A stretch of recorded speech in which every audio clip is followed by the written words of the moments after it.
ताजमहल की कहानी इतिहास, प्रेम और कला का अनोखा संगम है। यह कहानी मुगल सम्राट शाहजहां और उनकी प्रिय पत्नी मुमताज महल की अनमोल प्रेम कथा से शुरू होती है। प्रेम की शुरुआत शाहजहां, जिनका असली नाम प्रिंस खुर्रम था, मुगल बादशाह जहांगीर के पुत्र थे। 1607 में वह आगरा के शाही बाजार में घूम रहे थे। तभी उनकी मुलाकात मुमताज महल से हुई। मुमताज का असली नाम अर्जुमंद बानो बेगम था और वह एक प्रभावशाली परिवार से थीं। शाहजहां उनकी सुंदरता और बुद्धिमत्ता पर मोहित हो गए।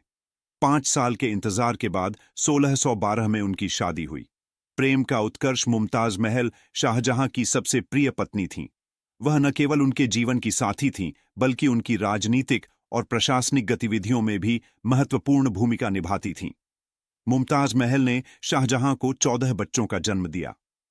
मुमताज की मृत्यु 1631 में, जब मुमताज महल शाहजहां के साथ दक्षिण भारत के दौरे पर थीं, तो वह अपनी 14वीं संतान को जन्म देते समय गंभीर बीमार हो गईं। मुमताज की मृत्यु हो गई और इस घटना ने शाहजहां को गहरे शोक में डाल दिया।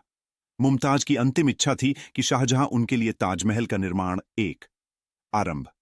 ताजमहल का निर्माण 1632 में शुरू हुआ।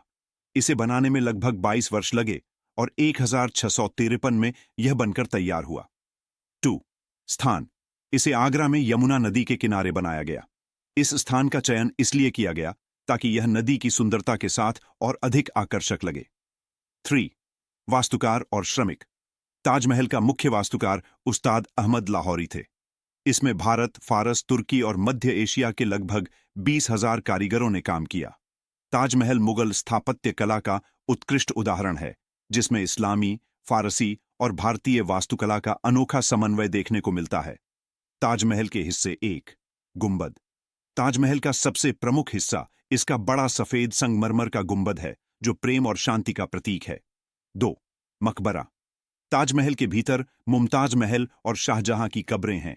3.